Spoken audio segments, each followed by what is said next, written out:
समसामयिक विषयमा सटिक टिप्पणी अनि गहन विश्लेषण। तपाईले खोजेको सार्वजनिक बहस कार्यक्रम दृष्टिकोण सामुदायिक रेडियो लुम्बिनी FM 96.8 मेगाहर्जमा। दृष्टिकोण। नमस्कार। समसामयिक विषयका सटिक टिप्पणी गहन विश्लेषण तपाईले खोजेको सार्वजनिक बहस कार्यक्रम दृष्टिकोणमा तपाईलाई स्वागत छ। म टिकाराम घिमिरे। यो कार्यक्रम तपाई तिलोत्तमा टेलिभिजनबाट बिहान 8:20 पछि प्रत्यक्ष रूपमा हेर्न सक्नुहुन्छ भने यही कार्यक्रमको पुनः प्रसारण तपाई रेडियो लुम्बिनी FM 96.8 मेगाहर्ज र तिलोत्तमा टेलिभिजनबाट साँझ 6:20 पछि हेर्न र सुन्न सक्नुहुन्छ। कार्यक्रममा हामी समसामयिक सन्दर्भसँग जोडिएका विभिन्न विषयमा कुराकानी गर्छौं, विचारको आदान प्रदान गर्छौं र त्यो सिलसिलामा आज माघ 2 गते भूकम्प सुरक्षा दिवसका रूपमा हामी यो दिनलाई सम्झन्छौं र विशेष गरिकन 1990 सालको भूकम्पलाई सम्झिँदै यसको विशेष गरिकन क्षति कम गर्नका लागि चाहिँ हामीले के कस्ता प्रयासहरू गर्न सक्छौं भनेर यो दिवसका दिन चाहिँ छलफल हुने गरेको छ। र 1990 मा जुन भूकम्प गयो त्यसपछि अलि आम मान्छेले बढी सम्झिने गरेको 2045 सालको भूकम्प र त्यसपछि 2072 सालको जुन भूकम्प रह्यो त्यसलाई अलि बढी मान्छेले सम्झेका छन् र नेपाल भूकम्पीय हिसाबले यसै पनि जोखिममा छ भनेर विज्ञले भनिराखेका छन्।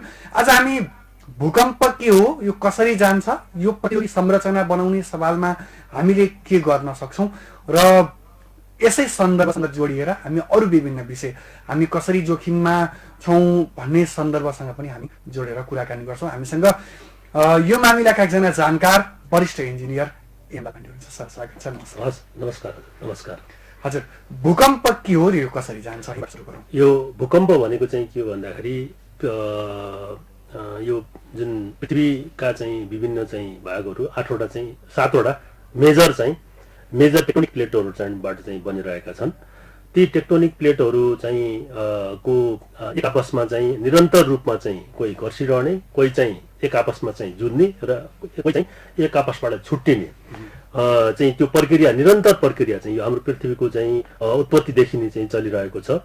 अब त्यसकारण चाहिँ ती टेक्टोनिक प्लेटहरू चाहिँ एक आपसमा जुट्दाखेरि त्यहाँ चाहिँ ठुलो र त्यहाँबाट चाहिँ छुट्टिँदाखेरि चाहिँ ठुलो चाहिँ शक्ति सञ्चय हुन्छ। त्यो चाहिँ हाम्रो भूसतहभन्दा तल केही 10 किलोमिटर, 15 किलोमिटर, 20 किलोमिटर तल चाहिँ तपाईँको चाहिँ अथवा 5 किलोमिटर तल होइन, त्यो अवस्था हेरेर त्यहाँ चाहिँ शक्ति सञ्चय हुन्छ र त्यो शक्ति सञ्चय भइसकेपछि त्यो शक्तिको चाहिँ जुन विस्फोट हुने अथवा चाहिँ त्यो शक्ति चाहिँ रिलिज हुने जुन प्रक्रिया हुन्छ त्यति बेला चाहिँ त्यो ठाउँमा चाहिँ भूकम्प जान्छ र त्यो भूकम्पको कारणले गर्दाखेरि त्यो सेन्टरबाट त्यसलाई चाहिँ जुन चाहिँ हामी चाहिँ हाइपो सेन्टर भनिन्छ, जहाँ भूकम्प जान्छ त्यसको माथि चाहिँ इपी सेन्टर भनेर भनिन्छ। त्यो इपी सेन्टरबाट हाम्रो चाहिँ संरचनाहरू, हामी बसेको बस्तीहरू कति टाढा छ त्यही आधारमा चाहिँ त्यहाँबाट चाहिँ त्यो चाहिँ भूकम्पको कारणले गर्दा चाहिँ तपाईँको चाहिँ अब कम्पन चाहिँ पैदा गर्छ र त्यही कम्पन पैदा हुने प्रक्रियालाई नै हामीले चाहिँ भूकम्प भनेर चाहिँ भनेको त्यो जमिन मुनिबाट एक खालको गतिविधि चाहिँ भइराखेको हुन्छ। हजुर, भनेको हलचल भइराखेको हुन्छ। हजुर। त्यो हलचल चाहिँ कतिपय अवस्थामा हामी थाहा पाउन पनि सक्छौँ, नपाउन पनि सक्छौँ। हजुर। र यदि थाहा पायो भने चाहिँ त्यो हल्लिन्छ र हामीले थाहा ओहो हजुर। विशेष गरी हामी चाहिँ 3 रेक्टर स्केल अथवा चाहिँ 4 रेक्टर स्केलसम्मको चाहिँ अब त्यो अवस्था हेरेर कति टाढा हामी चाहिँ छ त्यो हाम्रो बस्ती, त्यस आधारमा पनि भर पर्छ होइन। अब धेरै टाढा चाहिँ त्यो भूकम्प गएको ठाउँबाट हाम्रो बस्ती चाहिँ धेरै टाढा छ भने चाहिँ हामीले चाहिँ त्यो थाहा नपाउन सक्छौँ। त्यसैको चाहिँ नजिकै भएको बस्तीले चाहिँ अलिक बढी चाहिँ थाहा पाउन सक्छ होइन। त्यसो भएको हुनाले त्यो डिस्टेन्स होइन, त्यो भूकम्प गएको क्षेत्रबाट हामी कति टाढा छौँ भन्ने कुराले पनि हामीमा चाहिँ कति कम्पन पैदा गर्छ भन्ने कुराको चाहिँ निश्चित गर्छ। हजुर, जस्तो यो भूकम्प जाने बेला चाहिँ प्लेट भनेर एकदम चर्चा सुनिन्छ नेपालमा, इन्डियन प्लेट र तिब्बतियन प्लेट गरेर दुईवटा प्लेटहरू छन्। त्यो प्लेटहरू चाहिँ कहाँ छन्, कस्तो कस्तो अवस्थामा रहन्छन् र यसले चाहिँ कसरी घर्षण भएर भूकम्प जान्छ? यो विशेष गरी हाम्रो जुन हामी चाहिँ जुन सूर्यको भन्दा तलको क्षेत्र चाहिँ अब इन्डियन प्लेट भनेर चाहिँ भनिन्छ भने सूर्यभन्दा माथिको भागलाई होइन, सूर्यभन्दा माथिको, सूर्यको फेदभन्दा माथिको भागलाई चाहिँ हामीले चाहिँ टिबेटन प्लेट अथवा यसलाई चाहिँ युरेसियन प्लेट भनेर भनिन्छ होइन। यो चाहिँ टिबेटन प्लेट मुनि अब हाम्रो चाहिँ इन्डियन प्लेट झन्डै 4.5 करोड वर्ष पहिलेदेखि चाहिँ बिस्तारै चाहिँ त्यो चाहिँ टिबेटियन प्लेटको मुनि चाहिँ घुस्दै गइरहेको स्थिति चाहिँ छ। अब त्यो घुस्दै जाने क्रममा चाहिँ के हुन्छ त भन्दाखेरि प्रत्येक 100 वर्षमा 2 मिटरसम्म यो चाहिँ घुस्ने हुनाले प्रत्येक वर्ष 2 सेन्टिमिटरको दरले चाहिँ यो चाहिँ घुस्ने चाहिँ प्रक्रिया चाहिँ चलिरहेको छ। र त्यो घुस्ने प्रक्रिया जाँदाखेरि चाहिँ त्यहाँ चाहिँ ठुलो चाहिँ शक्ति सञ्चय हुन्छ। त्यो शक्ति सञ्चयले चाहिँ थेग्न नसक्ने थाम्न नसक्ने जब परिस्थिति बन्छ हैन, जुन चाहिँ चट्टानहरूले चाहिँ त्यो थेग्न सक्दैनन्, त्यो चाहिँ तपाईँको दबावलाई थेग्न नसक्ने भइसकेपछि त्यहाँ चाहिँ विस्फोट हुन्छ र विस्फोटको कारणले गर्दाखेरि चाहिँ हामीलाई चाहिँ त्यहाँ चाहिँ भूकम्प जान्छ र त्यसको चाहिँ कम्पन हाम्रो चाहिँ बस्तीहरूसम्म चाहिँ आउने गर्दछ। हजुर, तपाईँले अलिकति अगाडि भन्नुभएको थियो 3 रेक्टर भन्दा माथिको भूकम्प हामीले महसुस गर्न सक्छौँ। हजुर, र त्योभन्दा तलको चाहिँ हामी महसुस गर्न सक्छौँ। हो, त्यो यसलाई चाहिँ हामी 2.5 रेक्टर भन्दा तलकोलाई चाहिँ म्याग्निच्युड भनेर भनिन्छ। त्यो चाहिँ झन्डै विश्वभरि चाहिँ झन्डै 9 लाख कम्पनहरू चाहिँ आइरहेको हुन्छ तपाईँको चाहिँ 9 लाख जति। त्यो कुरा चाहिँ हामीले विश्वभरिमा 1 वर्षमा चाहिँ हैन। अब ती कम्पनहरू चाहिँ हामीले चाहिँ थाहा नपाउन पनि सक्छौँ हैन। अब जस्तो चाहिँ 3.3 देखि 3.9 रेक्टर स्केल सम्मको भूकम्प चाहिँ यदि चाहिँ नजिकै छ भने हामीले चाहिँ केही कुरा थाहा पाउन सक्छौँ हैन। त्यस्तै गरेर अब जब 4 देखि माथि चाहिँ हुँदै जान्छ त्यसपछि चाहिँ त्यसको चाहिँ कम्पन अलि चाहिँ हामीले महसुस गर्ने गरी चाहिँ आउँछ। विशेष गरी 5 देखि 5.9 रेक्टर स्केलकोलाई चाहिँ हामीले चाहिँ मिडियम स्केलको चाहिँ भूकम्प भनिन्छौँ हैन। मोडरेट किसिमको चाहिँ भूकम्प भनिन्छ। त्यसलाई चाहिँ हामीले चाहिँ राम्रैसँग चाहिँ महसुस गर्न सक्छौँ र त्यसले चाहिँ संरचनालाई पनि ठुलै चाहिँ क्षति हुन चाहिँ सक्छ। यो भूकम्प चाहिँ हिमाली राष्ट्रहरूमा अलिक बढी जान्छ भनिन्छ नि। हजुर, यो चाहिँ किन हुन्छ? यो विशेष गरी मैले अघि नै भनिहालेँ हजुरको चाहिँ इन्डियन प्लेट र टिबेटियन प्लेटको चाहिँ जुन फल्ट लाइन भनेर भनिन्छ नि, चिरा जुन हुन्छ हैन, भूकम्प जो दुईटा प्लेटको बीचको चाहिँ चिरा हैन, त्यो चिराको भाग चाहिँ चुरेको चाहिँ फेदमा चाहिँ झन्डै चुरेको फेदबाट चाहिँ पास भएर जान्छ। अब त्यसो भएको हुनाले अब त्यहाँ आउने चाहिँ घर्षणको कारणले गर्दाखेरि नै हामीलाई चाहिँ त्यहाँ घर्षणको कारणले चाहिँ शक्ति सञ्चय हुन्छ। शक्ति सञ्चय त्यो विस्फोट भएर थाम्न नसक्ने थेग्न नसक्ने चट्टानले अवस्था परिस्थिति उत्पन्न भइसकेपछि त्यसपछि चाहिँ भूकम्प जाने चाहिँ गर्दछ। हजुर, जस्तो अब यो भूकम्पको क्षेत्र भनौँ भूकम्प जाने ठाउँ भनेर हामी आम मान्छेले चाहिँ बुझ्ने भाषामा भन्दा त्यो पहिचान गर्न सकिन्छ, यो क्षेत्रमा जान सक्छ वा यो ठाउँमा चाहिँ। हजुर, भूगर्भविदहरूले चाहिँ के गरेका छन् भन्दाखेरि चाहिँ तपाईँको बडी सेन्सिटिभ एरिया अलि मोडरेट सेन्सिटिभ एरिया र चाहिँ भूकम्पको दृष्टिकोणले खासै चाहिँ महत्त्व के अरे चाहिँ असर नगर्ने क्षेत्र भनेर चाहिँ त्यसरी चाहिँ विभिन्न चाहिँ सेक्टरमा चाहिँ जोनहरूमा चाहिँ छुट्याएको हुन्छ हैन। अब त्यो त्यही जोन अनुसार चाहिँ बढी यदि चाहिँ फल्ट लाइनको नजिकै चाहिँ अवस्था पर्यो हैन, जहाँबाट चाहिँ दुईटा चाहिँ टेक्टोनिक प्लेटहरू चाहिँ जुन्ने अवस्था छ त्यो क्षेत्र चाहिँ अलिक बढी सेन्सिटिभ हुने भयो। त्यसभन्दा अलि चाहिँ बिस्तारै टाढा हुँदै गइसकेपछि भएको चाहिँ त्यो क्षेत्र अलि चाहिँ कम हुने भयो। र यसमा पनि फेरि के हुन्छ त भन्दाखेरि दुईटा टेक्टोनिक प्लेट चाहिँ जहाँ मिसिएको हुन्छ के जोडिएको हुन्छ, त्यो जोडिएको भागमा चाहिँ कति रेक्टर स्केलको चाहिँ विस्फोट भयो अथवा भूकम्प गयो भन्ने हिसाबले पनि हामीमा चाहिँ कति कम्पन पर्दा गयो भन्ने कुराहरू चाहिँ आउँछ।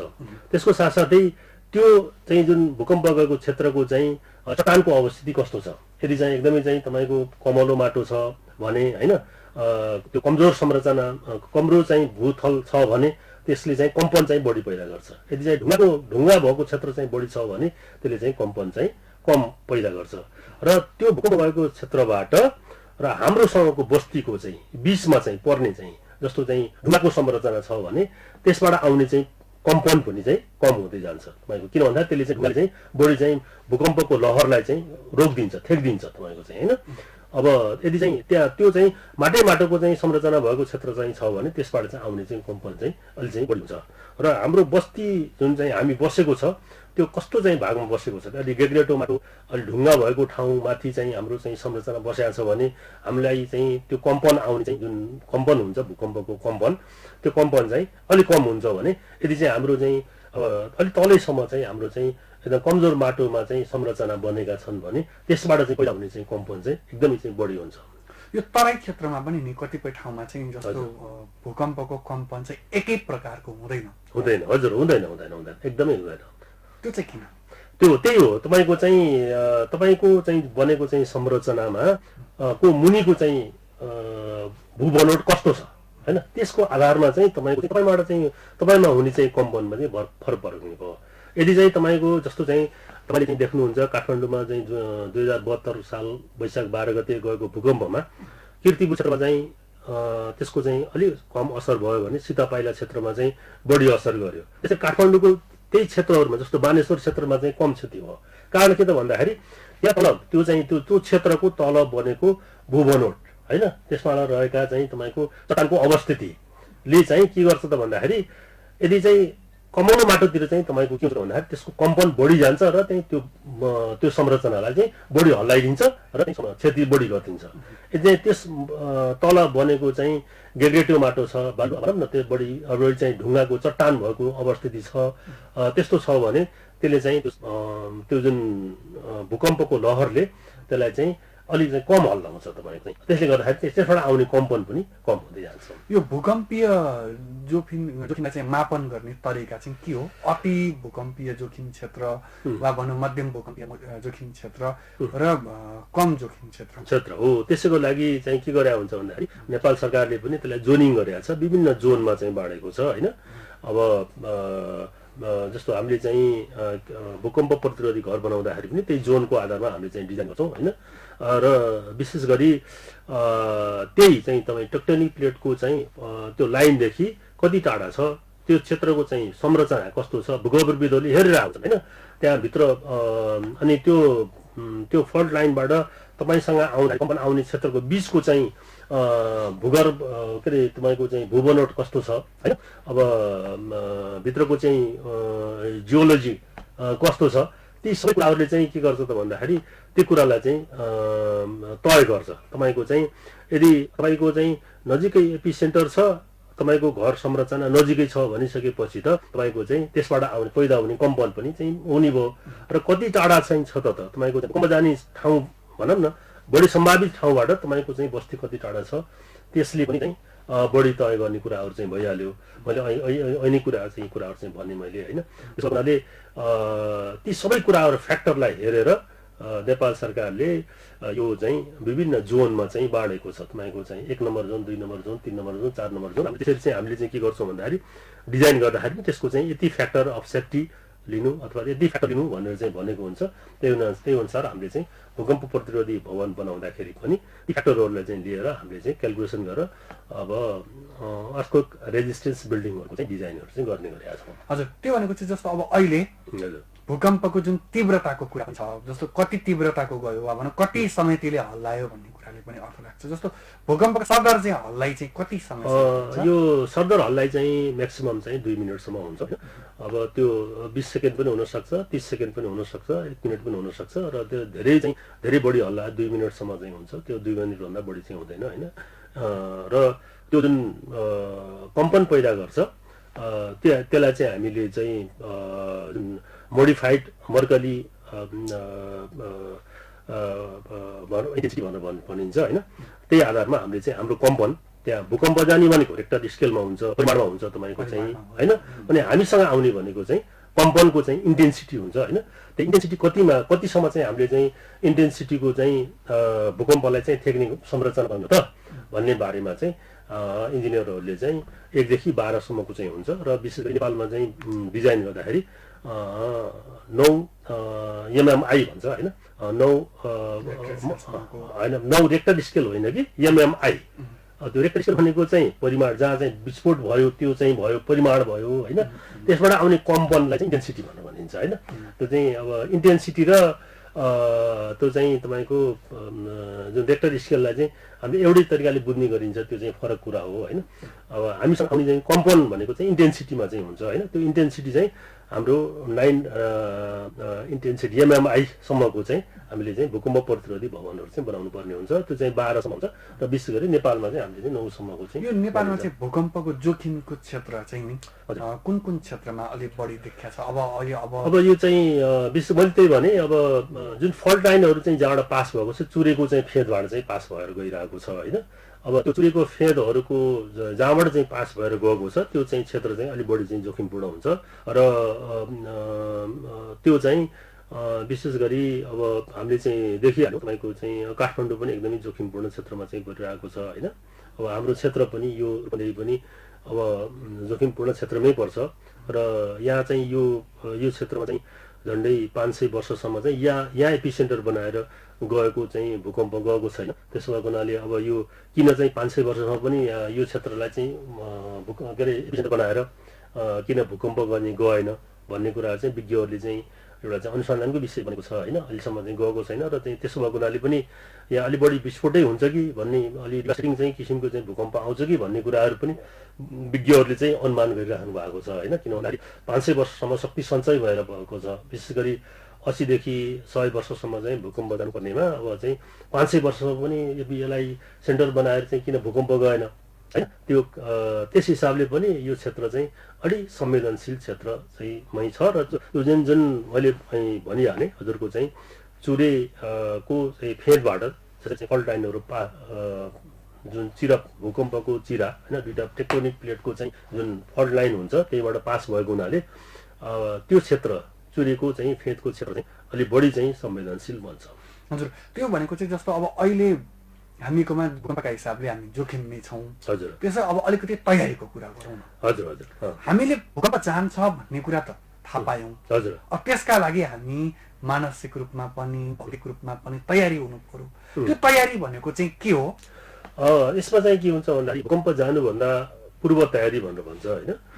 एउटा चाहिँ भूकम्प गइरहेको बेलामा चाहिँ हामीले के गर्ने र भूकम्प गइसकेपछि हामीले चाहिँ के गर्ने, यो 3टा किसिमका चाहिँ प्रिपेयरनेस हुन्छ होइन।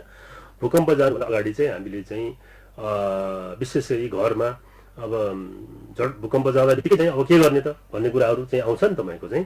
त्यसो भएको हुनाले चाहिँ झटपट झोला तयारी पारेर राख्नुपर्ने हुन्छ। त्यसमा चाहिँ चिउराहरू हुनसक्छ होइन, तपाईँको लाइट हुनसक्छ, तपाईँको सिटी हुनसक्छ, त्यहाँ रेडियो हुनसक्छ होइन, सञ्चारका केही माध्यमहरू चाहिँ तपाईँको मोबाइलहरू चाहिँ राख्न सक्नुहुन्छ। किन भन्दाखेरि तपाईँले कम्युनिकेट गर्नुपर्ने हुनसक्छ होइन।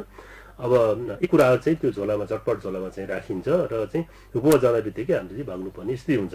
तर हामीले चाहिँ ध्यान दिनुपर्ने कुरा चाहिँ प्रिपेयरनेस भन्दा बित्तिकै मैले यतिमा मात्रै सीमित किन भएन भने जस्तो भूकम्पले मान्छेलाई मार्ने होइन, भूकम्पले मार्ने होइन, तर भूकम्प प्रतिरोधी संरचना हामीले नबनाएर हामीलाई मार्ने हो। हामी चाहिँ जुन संरचना हामीले आफैले बनाएको छौँ त्यही संरचनाले हामीलाई मार्ने हो।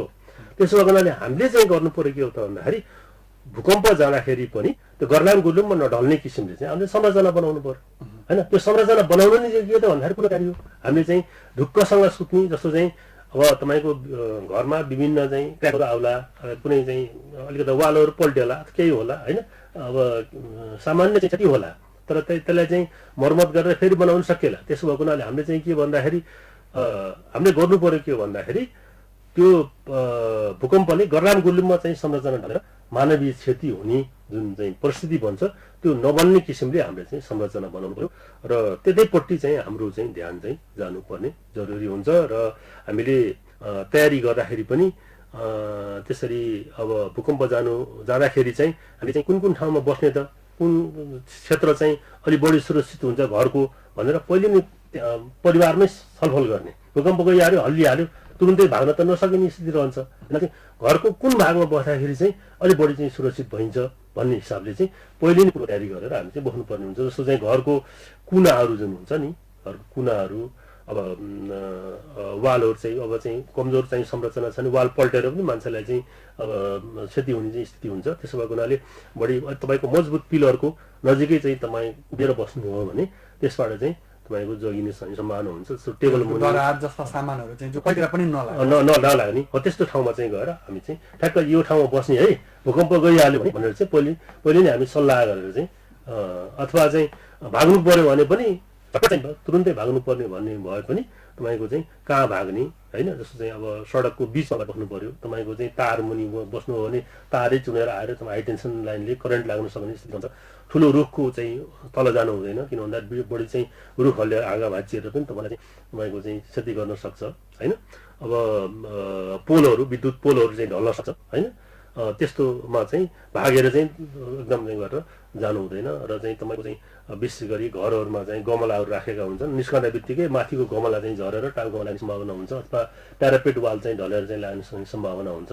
त्यसो भएको हुनाले तुरुन्तै आत्तिहाल्नु हुँदैन र पहिले नै हामी चाहिँ तयारी गरेर यो ठाउँमा बस्दाखेरि हामी चाहिँ अलिक बढी सुरक्षित हुन्छौँ भन्ने हिसाबले पहिले नै छलफल गरेर परिवारमै होइन त्यो चाहिँ तयारी चाहिँ हुनु यो झटपट झोला भनेर भन्यौँ हामीले। हजुर त्यसमा चाहिँ के कस्ता सामान जस्तो हामीले चाहिँ अब चिउराहरू राख्न सक्छौँ, पानीहरू राख्न सक्छौँ होइन। अब तर चाहिँ त्यहाँ राखिने चाहिँ जुन लाइटहरू हुनसक्छ, सिटीहरू हुनसक्छ। तपाईँ चाहिँ घर चाहिँ संरचना पल्ट्यो, अब तपाईँ अब ढोकाहरू पनि बन्द भयो, अब मान्छे त्यहाँ कि छैन भनेर चाहिँ गर्नको लागि तपाईँ आवाजले बोल्न नसक्ने पनि हुनसक्छ, आवाज नसुन्न सक्छ। तपाईँले एकदम सिटी बलियो खालको चाहिँ सिटी राख्न सक्नुहुन्छ, अथवा टर्च लाइट र भित्र चाहिँ राख्न सक्नुहुन्छ होइन। रेडियोहरू भयो होइन, अब सूचनाका लागि होइन। यसरी चाहिँ हामीले चाहिँ त्यस्ता किसिमका चाहिँ तत्कालै चाहिँ जस्तो चाहिँ चिउरा दालमोटहरू चाहिँ तुरुन्तै कम्तीमा 1-2 दिन त बाँच्न सकिन्छ नि होइन। पानी चाहिँ होइन त्यसरी चाहिँ राख्नुपर्ने। जस्तो पानी चाहिँ छ भने कम्तीमा पनि एकजना व्यक्तिलाई अब 2 लिटर 3 लिटरको दरले होइन, जस्तो चाहिँ भनेपछि 3 दिनलाई पुग्ने गरी कम्तीमा चाहिँ होइन 6 लिटर चाहिँ एकजना व्यक्तिलाई भनिसकेपछि तपाईँको चाहिँ कम्तीमा पनि परिवारमा 4 जना हुनुहुन्छ भने 24-25 लिटर चाहिँ पानी भयो भने तपाईँ चाहिँ 3 दिनसम्म त सजिलै बाँच्न सक्नुहुन्छ। चिउरा र चाहिँ दालमोट खाएर पानी खाएर त बाँच्न सक्नुहुन्छ होइन। त्यो किसिमको चाहिँ हाम्रो चाहिँ तयारी हुनु पर्यो। अब त्यसलाई चाहिँ नजिकै चाहिँ तपाईँको ठुलो ड्रममा चाहिँ राख्न सक्नुहुन्छ तपाईँले चाहिँ होइन। यो भूकम्पको पूर्व अभ्यास पनि गरेर आफूलाई बचाउनुको छ नि, यो कति महत्त्वपूर्ण छ? एकदमै महत्त्वपूर्ण छ र यसलाई चाहिँ भूकम्प प्रति राष्ट्रिय समाजले समय समयमा यसरी चाहिँ ट्रेनिङहरू पनि दिने गरेको छ। अब वन डिभिजन कार्यालयबाट पनि ट्रेनिङ दिने गरेको छ। अब ती ट्रेनिङहरूमा सामाजिक सञ्जालहरूमा पनि अब जिङ्गलहरू बजाएर होइन सचेत गराउने गरिएको छ। यसलाई चाहिँ अब अलिकति संरचनाको कुरामा आउँ। अब यो अलिक बढी महत्त्वपूर्ण छ, यसमा हामी अलिक बढी विस्तृत छौँ। यो भूकम्प प्रतिरोधी संरचना र भूकम्प आइसकेपछि बनिसकेको संरचना, विशेष गरी भूकम्प शून्य संरचना भनेर भन्छौँ यहाँ। हजुर यो दुईटाको फरक के हो, यो कसरी हुन्छ? अब यहाँ चाहिँ हामी चाहिँ भूकम्प शून्य भनौँ न होइन, अर्थक्वेक प्रुफ बिल्डिङ र अर्थक्वेक रेजिस्टेन्स बिल्डिङ भने चाहिँ अब यहाँ चाहिँ धेरै भन्दाखेरि चाहिँ अर्थक्वेक प्रुफ बिल्डिङ भनेर भनिन्छ नि। अर्थक्वेक प्रुफ बिल्डिङ चाहिँ हुँदैन, अर्थक्वेक प्रुफै भन्ने चाहिँ हुँदैन, प्रुफ चाहिँ बिल्डिङ चाहिँ हुँदैन। त्यो चाहिँ विशेष गरी अर्थक्वेक भनेको आणविक भट्टीहरू भयो होइन, विशेष गरी जसले चाहिँ त्यहाँ क्षति भयो भने एकदमै चाहिँ वरिपरिको चाहिँ क्षेत्रलाई नै चाहिँ ठुलो चाहिँ क्षति गर्न सक्छ होइन। जस्तो चाहिँ तपाईँले चाहिँ उयोमा गएको थियो नि, तपाईँको चाहिँ आणविक भट्टी नै फुटेको थियो होइन। अब त्यसले चाहिँ वरिपरिको देशहरूलाई समेत असर गर्यो आणविक भट्टी फुट्नाले होइन। त्यस्तै चाहिँ त्यो आणविक भट्टी फुट्ने ठाउँ त्यस्तो क्षेत्रमा चाहिँ अर्थक्वेक प्रुफै बनाउनु पर्ने हुन्छ होइन। र अर्थक्वेक अब हामीले चाहिँ बनाउने संरचना भनेको चाहिँ अर्थक्वेक रेजिस्टेन्स हो। अब हामी बस्ने संरचना अर्थक्वेक प्रुफ बनाउनु थाल्यो भने त्यो धेरै नै महँगो पर्न जान्छ। प्रुफ बनाउन सकिन्छ सकिएला, तर कति चाहिँ त्यसमा लगानी गर्ने, त्यसको व्यावहारिक पनि हुँदैन। त्यसो बेला हामीले चाहिँ अर्थक्वेक रेजिस्टेन्स बिल्डिङ बनाउने हो, अर्थक्वेक रेजिस्टेन्स अथवा भूकम्प प्रतिरोधी भवन संरचनाहरू बनाउने हो। अब भूकम्प प्रतिरोधी भन्दा बित्तिकै चाहिँ त्यो के हुन्छ भने अघि नै भनिहालेँ, अब भूकम्प आयो भने सामान्य क्र्याकहरू आउला, तपाईँको चाहिँ घर चाहिँ गर्लाम गुर्लुममा ढलेर त्यहाँ भित्र बस्ने मान्छे चाहिँ के अरे मर्दैन तपाईँको चाहिँ होइन। थोरै चाहिँ लच्केर अथवा चाहिँ एउटा भाग अलिकति थोरै झस्केर यसो चाहिँ बाङ्गो चाहिँ होला, तर चाहिँ त्यो संरचना नै भत्किएर व्यक्तिलाई चाहिँ जुन व्यक्ति भनेको त सबभन्दा महत्त्वपूर्ण कुरा हो नि त होइन। अब मान्छे त पहिला त बाँच्नु पऱ्यो नि त होइन। भूकम्प आइसकेपछि मान्छे पहिला बाँच्नु पऱ्यो, त्यसपछि संरचना भनेको त दोस्रो कुरा हो, सेकेन्डरी चिजहरू भयो होइन।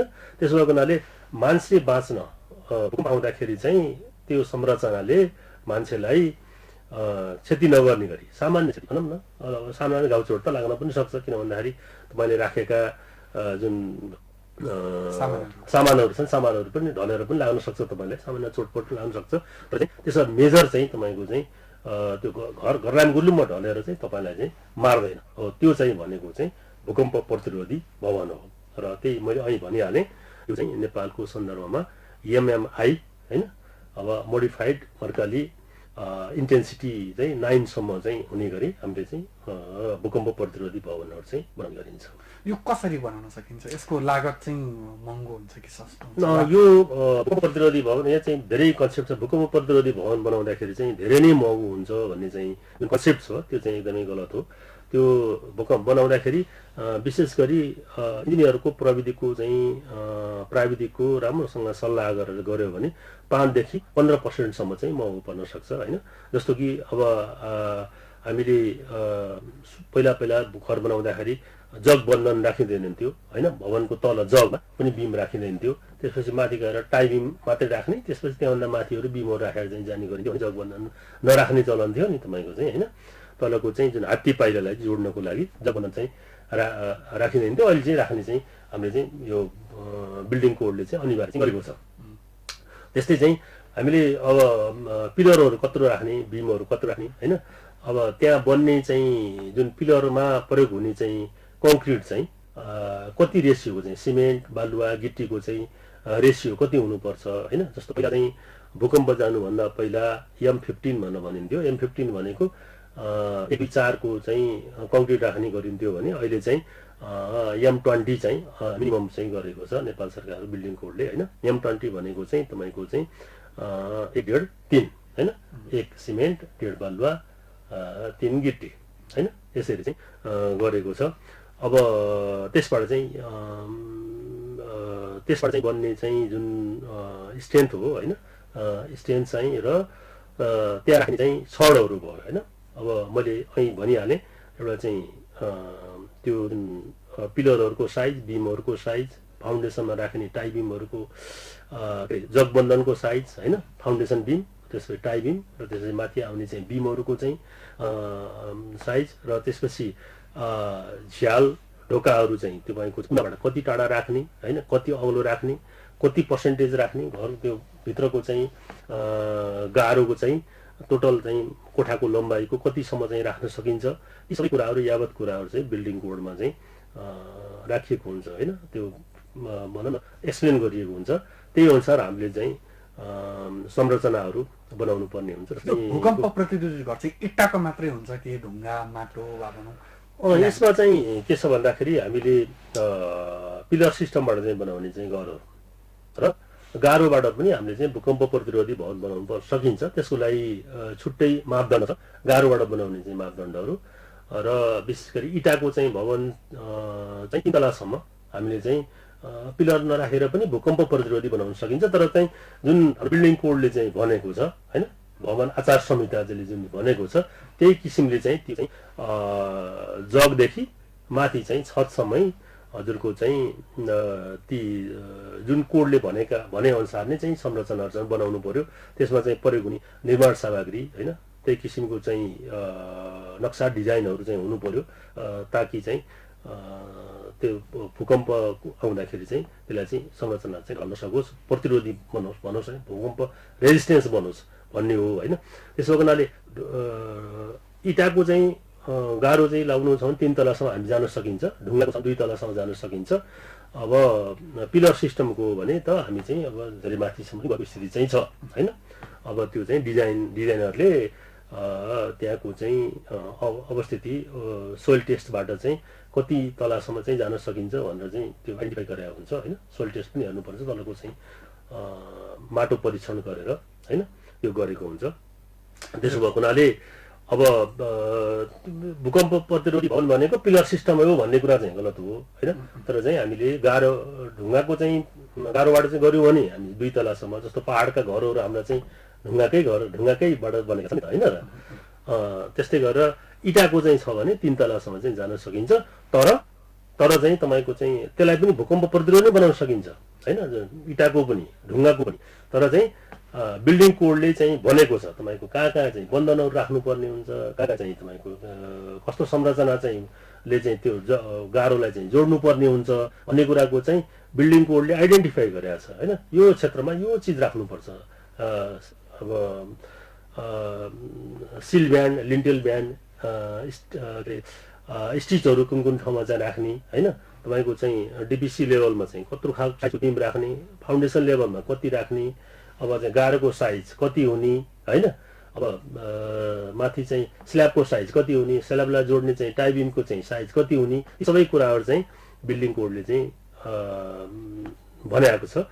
त्यही किसिमले हामीले चाहिँ संरचना निर्माण गरियो भने 3 तलासम्मको चाहिँ इटाको गारोबाट पनि हामीले चाहिँ भूकम्प प्रतिरोधी भवन बनाउन सकिन्छ।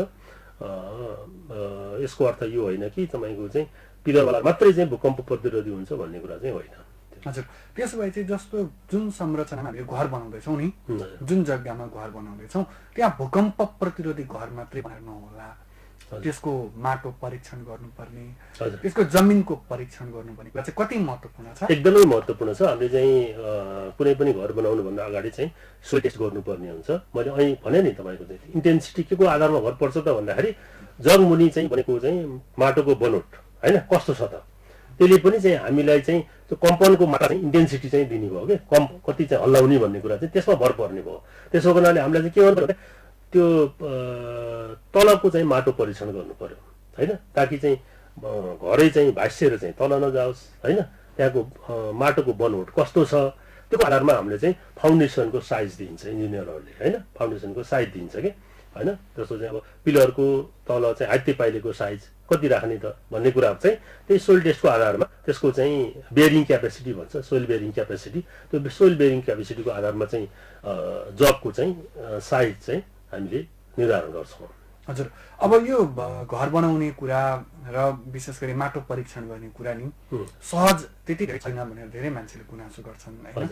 यसलाई सहज बनाउनलाई नि राज्यले वा भनौँ स्थानीय सरकारहरूले के गरिदिनु पर्छ ताकि त्यो भूकम्पको क्षति कम गर्नलाई सजिलो होस्?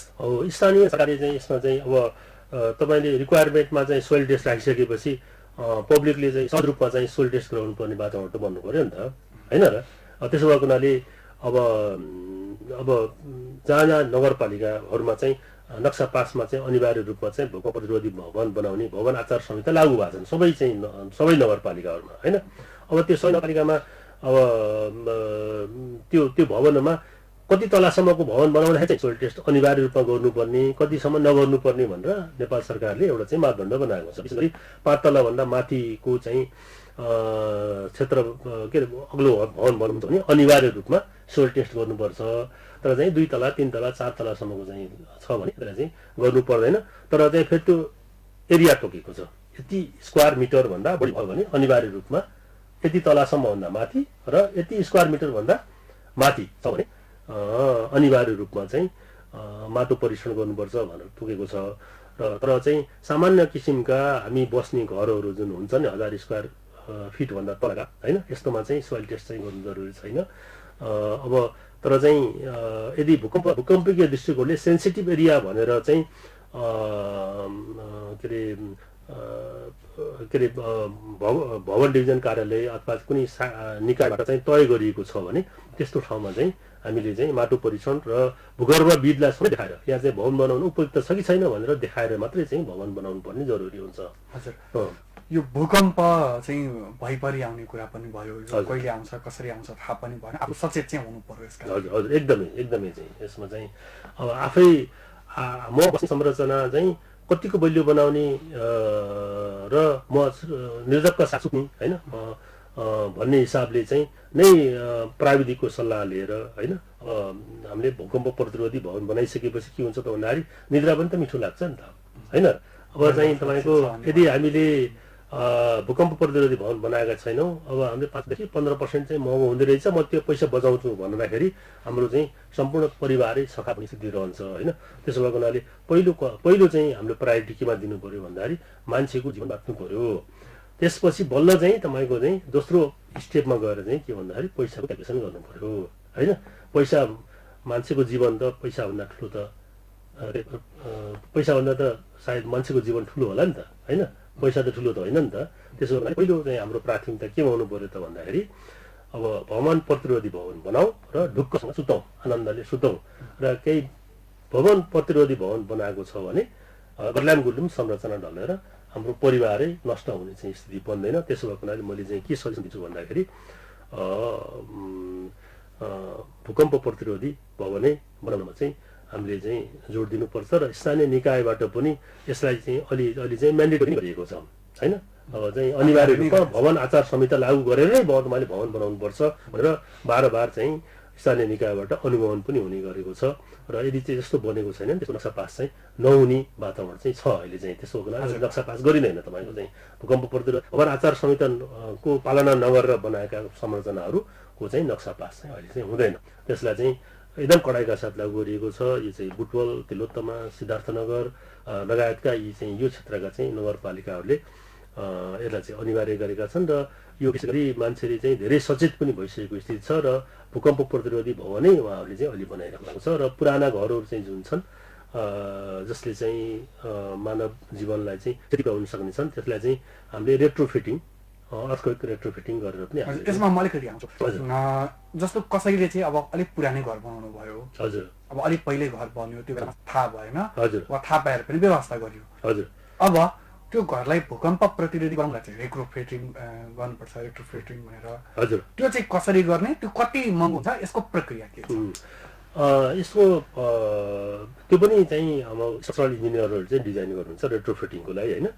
पिलरलाई कसरी चाहिँ गर्ने, अब वरिपरिको चाहिँ गाह्रोहरूलाई चाहिँ कसरी चाहिँ दिने होइन, संरक्षण गर्ने होइन, जगलाई चाहिँ कसरी चाहिँ बलियो गराउने होइन, यी विभिन्न चाहिँ मेथडहरू छन् रेट्रोफिटिङमा होइन। अब यो विशेष गरी तपाईँको रेट्रोफिटिङ गर्नुभयो भने 30% चाहिँ अतिरिक्त खर्च लाग्न सक्छ। अहिले चाहिँ बनेका पुराना भूकम्प प्रतिरोधी भवन बनेन, तर अहिले चाहिँ हामीले चाहिँ भूकम्प प्रतिरोधी बनाउन चाह्यौँ, रेट्रोफिटिङ गरेर बनाउन चाह्यौँ भने 30% महँगो पर्छ होइन। 30% महँगो छ भने त्यसलाई चाहिँ रेट्रोफिटिङ गर्दाखेरि चाहिँ राम्रै होला, तर 30भन्दा माथि 35-40% चाहिँ रेट्रोफिटिङ गर्दा लाग्ने खर्च आयो भने त्यस्तोमा चाहिँ रेट्रोफिटिङ नगरिकन त्यो पुरानो संरचना भत्काएर फेरि चाहिँ नयाँ संरचना गर्न नै फाइदा हुन्छ। किन भन्दाखेरि तपाईँलाई 30%-40% चाहिँ बनाएर भित्रको चाहिँ जुन आर्किटेक्चर पनि चाहिँ राम्रो नहुने होइन, त्यसपछि चाहिँ तपाईँको चाहिँ अब खर्च पनि बढी हुने भयो भने त त्यो त राम्रो भएन। त्यसो भएको हुनाले हामीले चाहिँ रेट्रोफिटिङ गर्ने भनेको 30% चाहिँ खर्च आयो भने होइन, जस्तो 15 आउन सक्छ, 20 आउन सक्छ, 25 आउन सक्छ। अब म्याक्सिमम चाहिँ 30%सम्म चाहिँ भयो भने रेट्रोफिटिङ गर्दाखेरि चाहिँ त्यो फाइदा होला होइन। त्यसभन्दा बढी चाहिँ हुन थाल्यो भने त्यो रेट्रोफिटिङ नगरिकन त्यो संरचनालाई भत्काएर नयाँ संरचना बनाउँदाखेरि बढी चाहिँ फलदायक हुन्छ। हजुर, अब यो भनेको चाहिँ जस्तो घरको कति वर्ष पुरानो छ भन्ने कुराले पनि असर राख्छ। त्यो चाहिँ तपाईँको अब हामीले त मूल्याङ्कन पनि गर्छौँ, 40 वर्षपछि घर चाहिँ अब पुरानो हुन्छ भन्ने चाहिँ मान्यता राख्छ होइन। 40 वर्ष भन्ने भनिन्छ, तर कङ्क्रिटको भवनहरू त चाहिँ 100 वर्षसम्म पनि बलिया हुन्छन्, तर चाहिँ भ्यालुएसनको हिसाबले त्यो उपयुक्तको हिसाबले चाहिँ अब 2.5% अथवा 2% होइन, झन्डै 40 देखि 50 वर्षपछि त्यो घरको चाहिँ जुन स्ट्रेन्थ हो त्यो चाहिँ अब त्यसको भ्यालु चाहिँ हो कम भएर जान्छ भ्यालुको हिसाबले होइन, भ्यालुको हिसाबले। तर स्ट्रेन्थको हिसाबले त कङ्क्रिटका भवनहरू चाहिँ अब 100 वर्षसम्म पनि थेकिएका स्थिति चाहिँ छन्, तर चाहिँ सामान्यतया तपाईँको चाहिँ अब कङ्क्रिटको भवनलाई चाहिँ 40-50 अब 60 वर्षसम्म मात्रै चाहिँ त्यो चाहिँ उपयोगी हुन्छ। त्यसपछि चाहिँ त्यसलाई चाहिँ फेरि भत्काएर फेरि बनाउनु पर्ने हुन्छ। हजुर, यो घर बनाउने कुरामा अलिकति मान्छेहरूले अलिकति पछिल्लो समय चाहिँ नजिकै जोडिएर घर बनाउने भनौँ त्यो सहरी क्षेत्रमा त्यो खालको गतिविधि देखिया छ नि। यसले गर्दाखेरि चाहिँ यदि भूकम्प आइहाल्यो भने त्यो संरचना बलियो भए पनि त्यसले काहीँ न काहीँ असर गर्छ कि गर्दैन? यस्तो हुन्छ तपाईँको चाहिँ त्यसलाई चाहिँ त्यस्तो केसमा के हुन्छ त भन्दाखेरि पन्डिङ इफेक्ट भन्छ होइन, इन्जिनियरिङ भाषामा पन्डिङ इफेक्ट भन्छ। एउटा घर अर्को घरसँग ठोकिने, जस्तै भूकम्प भयो यसरी ठोकिएपछि के हुन्छ त भन्दाखेरि एकले अर्कालाई चाहिँ फुटालिदिनु भयो चाहिँ होइन। त्यसो भएको हुनाले अब त्यस्तो चाहिँ सम्भावना हुन्छ, पन्डिङ इफेक्ट हुने सम्भावना हुन्छ होइन। अब त्यसको लागि हामीले चाहिँ अब त्यो ग्यापहरू राख्ने, जस्तो चाहिँ भवनको दुईटाको बिचमा चाहिँ अब 1 तला छ भने 2 इन्ची, 2 तला छ भने 4 इन्ची, 3 तला छ भने चाहिँ 6 इन्ची होइन। प्रत्येक चाहिँ तलाको चाहिँ 2 इन्चीको दरले चाहिँ हामीले चाहिँ त्यो जुन ग्याप राखियो भने एकले अर्कालाई चाहिँ ठोकिने चाहिँ हुँदैन। तर चाहिँ के हुन्छ त भन्दाखेरि यहाँ चाहिँ फेरि अब सहरमा त त्यो सम्भावना पनि हुँदैन होइन। तपाईँको चाहिँ एकदम लाइन हिसाबले चाहिँ घरहरू बनिरहेको हुन्छन्, जोडिएर गइरहेको हुन्छ। अब त्यसो गर्दाखेरि फेरि अब यो काठमाडौँमा चाहिँ जुन भूकम्प भयो 2072को, त्यसबाट के देखियो भन्दाखेरि 9 इन्चीका पिलरहरू पनि धेरै अग्ला भवनहरू पनि नडलेको देखियो। किन भन्दाखेरि एक आपसमा जोडिएको थियो नि, जोडिदिएर अब एकले अर्कालाई ठोक्न चाहिँ पाएन र त्यसलाई चाहिँ हल्लिन पनि अलि दिएन, धेरै लामो भयो नि त हजुरको चाहिँ होइन, जोडिएर बने। त्यसले गर्दाखेरि चाहिँ अब त्यसबाट बढी हल्लिन नपाएपछि के हो भन्दाखेरि त्यसको चाहिँ जुन फोर्स हो पिलरहरूमा गएन है। अरू संरचना जसको चाहिँ लोड बेरिङ गर्ने संरचनाहरू हुन्छ त्यसमा चाहिँ त्यसको इफेक्ट अलिक कम भयो होइन। त्यसले गर्दाखेरि चाहिँ त्यस्ता भवनहरू गर्ल्याम गुल्याम नढलेको 9 इन्चीका पिलरहरू पनि त्यहाँ चाहिँ काठमाडौँमा चाहिँ धेरै मान्छेहरूले भन्ने गर्छन् कि 9 इन्चीका पिलर पनि 5 तलासम्म चाहिँ किन चाहिँ भत्केन भन्ने चाहिँ भन्नुहुन्छ नि। त्यो चाहिँ के भन्दाखेरि जोडिएर बढी हल्लिन पाएन, एउटा संरचनाबाट अर्को संरचना हल्लिन पाएन भने त्यो त्यसको इफेक्ट पनि कम होला होइन। तर चाहिँ के भन्दाखेरि अब यो बिल्डिङ कोडमा के छ भन्दाखेरि एउटा घर अर्को घरसँग ट्रस्टिएर बनाउँदाखेरि त्यहाँ विभिन्न चाहिँ प्रोसिजरहरू छ होइन। त्यो डिजाइनको प्रोसिजर छ, त्यसलाई फलोअप गरेर गऱ्यो भने त्यसले चाहिँ असर गर्दैन। किन भन्दाखेरि अब सहर सिटीहरूमा त एकले अर्कोसँग घरसँग चाहिँ भवन चाहिँ जोडेरै बनाउनु पर्ने परिस्थिति बन्छ तपाईँको चाहिँ एकदम महँगो हुन्छ जग्गा चाहिँ होइन। त्यस्तो केसमा चाहिँ हामीले इन्जिनियरहरूको सल्लाह लिएर त्यस्तो डिजाइन गर्नुपर्ने हुन्छ। हजुर, अब लगभग हामी कार्यक्रमको अन्त्यमा पनि छौँ। अब जाँदा जाँदै दुईवटा कुराहरूसँग अलिक बढी छलफल गर्न मन लागेको चाहिँ एउटा चाहिँ भूकम्प आइसकेपछि के गर्ने र एउटा चाहिँ भूकम्पको जुन तत्काल जुन हल्लाइ हुन्छ भवन आइराखेको अवस्थामा के गर्ने। हजुर, तत्काल आइरहेको स्थितिमा त मैले अहिले भनिहालेँ। घरको चाहिँ कुन ठाउँमा चाहिँ हामी चाहिँ बस्दाखेरि बढी सुरक्षित हुन्छौँ भन्ने कुरा पहिले नै हामी सल्लाह गरेर चाहिँ घर परिवारले सल्लाह गरेर भूकम्प जाँदाखेरि के गर्ने भन्ने कुरा त सल्लाह गरेर बस्न सकिन्छ नि। त्यसो भएको हुनाले त्यस्तो चाहिँ घरको अलि बढी चाहिँ बलियो क्षेत्रमा चाहिँ गएर होइन पिलरको नजिकै गएर चाहिँ त्यो विभिन्न क्षेत्रहरू छ जस्तो कुना टोडाहरूमा चाहिँ जानु हुँदैन। घरको त्यहाँ चाहिँ बढी चाहिँ कुनाहरू चाहिँ अब क्र्याक हुने पल्टिने हुने सम्भावना बढी हुन्छ। त्यसो भएको हुनाले अब बढी विशेष गरी चाहिँ घरको बलियो क्षेत्र भनेर चाहिँ पिलरहरू भएको क्षेत्रहरू भयो होइन। त्यसपछि भनौँ न वाल पल्टेर चाहिँ आफूलाई चाहिँ नलाग्ने क्षेत्र भनौँ न होइन। अब त्यस्तो क्षेत्रमा गएर चाहिँ हामी चाहिँ बस्नुपर्ने हुन्छ। पहिले त्यो चाहिँ भूकम्प जाँदाखेरि एकदमै नआत्तिकन बस्नुपर्ने हुन्छ। र पहिलो कुरा त भूकम्प प्रतिरोधी भवन बनाउनु पर्यो। भूकम्प प्रतिरोधी बनाइसकेपछि तपाईँलाई पनि के ढुक्क हुन्छ भन्दाखेरि मेरो घर चाहिँ भूकम्प प्रतिरोधी छ, तर तपाईँलाई कन्फिडेन्ट बढ्छ नि। त्यसनाले त्यो क्षेत्रमा गएर आफू चाहिँ बस्ने। अब भूकम्प गइसकेपछि नआत्तिने। अब सम्भव भएसम्म तपाईँ नजिकै हुनुहुन्छ, भुइँतलामा हुनुहुन्छ, भाग्न सक्ने स्थिति छ भने त भन्ने कुराहरू भइहाल्यो तपाईँको चाहिँ होइन। किनभने 2 मिनटसम्म हल्ला हुन्छ। 2 मिनटसम्म हल्ला हुँदाखेरि चाहिँ सुरुको स्थितिमा त घरलाई पनि गुल्नु ढल्दैन होइन। तपाईँ चाहिँ भाग्न सक्नुहुन्छ होइन। तर चाहिँ अब धेरै हल्ला आयो भने त घर ढल्न पनि सक्छ भनेको चाहिँ। अब त्यसो भएको हुनाले अब भाग्न सक्ने स्थिति भयो भने भाग्नै पऱ्यो कुरो होइन। नत्र चाहिँ नआत्तिकन एकदम चाहिँ सुरक्षित ठाउँमा चाहिँ गएर आफू चाहिँ बस्नु पऱ्यो एक होइन भूकम्प गएको बेलामा। अब भूकम्प गइसकेपछि त तपाईँको चाहिँ अब सम्बन्धित निकायलाई चाहिँ अब दिनु पऱ्यो चाहिँ सूचना दिनु पऱ्यो यसरी चाहिँ यस्तो भएको छ भनेर होइन।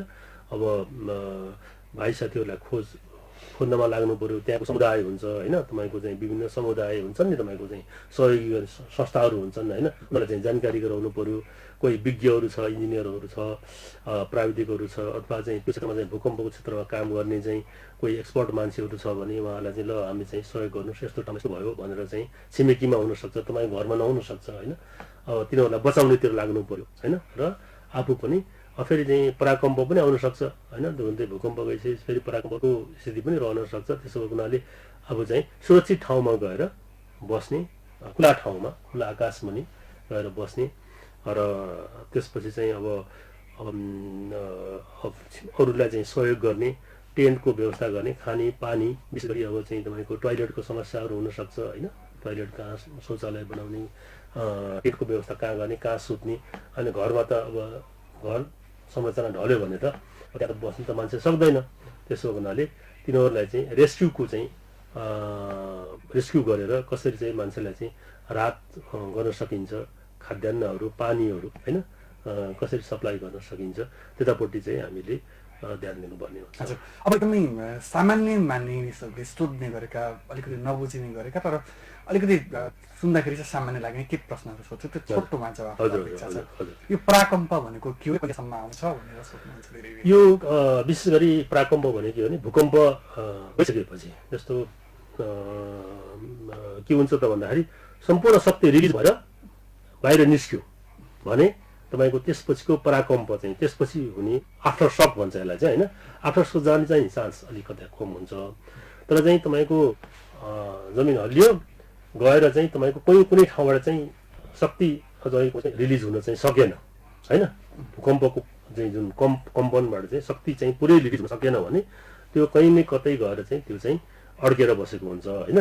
त्यो अड्केर बसेपछि के भन्दा त्यो बिस्तारै पछि फेरि चाहिँ हल्लिने, त्यहाँबाट चाहिँ त्यो आफ्नो ठाउँमा सेपमा आउनु पर्यो। ट्रेनको चाहिँ हल्लिँदै तपाईँको आफ्नो पोजिसनमा आउनुलाई फेरि चाहिँ त्यो जाँदाखेरि चाहिँ केही घचाघुचुक हुने गर्दाखेरि चाहिँ फेरि सानातिना कम्पनहरू चाहिँ आउन सक्ने हुन्छ।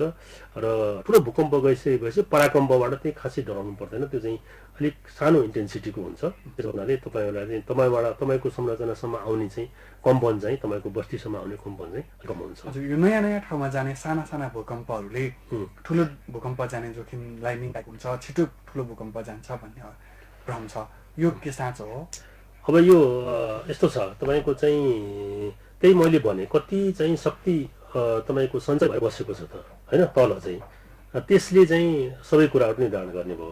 त्यसो भएको कुराले यहाँ चाहिँ त सानोतिनो भूकम्प गयो, अब ठुलै भूकम्प जान्छ कि भन्ने चाहिँ जुन छ नि त्यो चाहिँ होइन। तर चाहिँ त्यो क्षेत्रमा चाहिँ गएको भूकम्प चाहिँ कति चाहिँ तपाईँको चाहिँ के अरे रेक्टर स्केलको गयो होइन। अब त्यसबाट कति शक्ति चाहिँ कहाँ गएर चाहिँ तपाईँको चाहिँ रिलिज भयो कि भएन, यी सबै चाहिँ गर्भविदहरूले चाहिँ यसलाई चाहिँ अध्ययन गर्छन्। तपाईँको चाहिँ विशेष गरी अर्थक्वेक सम्बन्धित विज्ञहरूले चाहिँ यसको चाहिँ क्यालकुलेसन गर्छन् होइन। र त्यो शक्ति चाहिँ पुरै चाहिँ रिलिज भएर गयो भने यसबाट आउने आफ्टर सक भन्छ नि, पराकम्प चाहिँ एकदम कम भएर जान्छ। अब त्यसबाट आउने सानोतिनो हल्ला हुन्छ। अब चाहिँ हामीले अस्ति पनि हल्ला आएको थियो होइन। पराकम्प त जुन हाम्रो चाहिँ 2072 सालको भूकम्पपछि त धेरैचोटि भयो नि पराकम्प त, तर चाहिँ त्यसको इन्टेन्सिटी त एकदमै कम भयो नि होइन। त्यसो भएको हुनाले त्यो अब केही विज्ञहरूले के भनेका छन् भन्दाखेरि 2072 सालको भूकम्पको चाहिँ जुन भूकम्प गयो त्यो चाहिँ काठमाडौँको चाहिँ झन्डै 11 किलोमिटर तल चाहिँ गएर अड्केको छ। त्यो चुरीमा गएर चाहिँ रिलिज भएन होइन, त्यहीँ अड्केको छ। त्यसले चाहिँ फेरि पनि भूकम्प जान्छ कि भन्ने चाहिँ पनि शङ्का गरेका छन् होइन। अब केही विज्ञहरूले गरेका छन्। अब त्यसको चाहिँ त्यस बारेमा त उहाँ विज्ञहरूले नै भन्नु होला होइन, जसले क्यालकुलेसन गरेर बस्नु भएको छ, त्यसको बारेमा अध्ययन गर्नुभएको छ, उहाँहरूले नै भन्नु होला। तर चाहिँ तपाईँको आफ्टर सक जाने भन्ने कुरा चाहिँ भूकम्प चाहिँ रिलिज भयो कि भएन, त्यो जुन भूकम्प हो त्यो चाहिँ निश्चित ठाउँमा गएर रिलिज भयो कि भएन भन्ने कुराले निर्धारण गर्छ तपाईँको। हस्, धेरै धन्यवाद यो महत्त्वपूर्ण समय र विचारका लागि स्टुडियोमा आफ्नो कुरा राखिदिनु भयो, धेरै धन्यवाद। हस्, धन्यवाद टिकरामजी, तपाईँले चाहिँ मलाई यो आफ्ना कुराहरू राख्न र यो नगरवासीहरू तिलोत्तमा नगरवासीहरूलाई र यो लुम्बिनी टेलिभिजन हेरेर बस्नुहुने सम्पूर्ण दर्शकहरूलाई मेरो आफ्ना विचारहरू राख्न, केही कुराहरू सेयर गर्न मौका दिनुभयो, त्यसको लागि तपाईँ र तपाईँको परिवारलाई धेरै धन्यवाद। नमस्कार। हस्, नमस्कार। उहाँ हुनुहुन्थ्यो वरिष्ठ इन्जिनियर एमलाल पाण्डे। उहाँसँग हामी पछिल्लो समय विशेष गरी भूकम्प सुरक्षाका सन्दर्भसँग जोडेर कुराकानी गऱ्यौँ। आज भूकम्प सुरक्षा दिवस, राष्ट्रिय भूकम्प सुरक्षा दिवस, यो 1990 सालमा आएको भूकम्पको स्मरण गरेर भूकम्पबाट कसरी बच्न सकिन्छ र भूकम्प प्रतिरोधी संरचना चाहिँ कसरी बनाउन सकिन्छ भन्ने विषयमा आज विभिन्न कार्यक्रमहरू भइरहेका पनि छन्। र आज हामीले पनि यसै सन्दर्भ पारेर भूकम्प के हो, यो कसरी जान्छ र यसका संरचना चाहिँ कसरी बलियो बनाउन सकिन्छ, यसले हामीलाई कसरी सुरक्षित राख्छ, संरचना बलियो हुन सक्यो भन्ने सन्दर्भसँग जोडेर कुराकानी गऱ्यौँ। यो कुराकानीसँगै आजलाई कार्यक्रमका लागि छुट्याएको समय सकिएको छ। रेडियोबाट र टेलिभिजनबाट हेरेर सुनेर साथ दिनुभयो, तपाईँलाई धेरै धन्यवाद। हामी अर्को दिन अर्को कार्यक्रम लिएर आउनेछौँ। आजलाई हामी सबैलाई बिदा दिनुहोस्। नमस्कार। समसामयिक विषयमा सटिक टिप्पणी अनि गहन विश्लेषण, तपाईँले खोजेको सार्वजनिक बहस, कार्यक्रम दृष्टिकोण, सामुदायिक रेडियो लुम्बिनी FM 96.8 मेगाहर्जमा। दृष्टिकोण।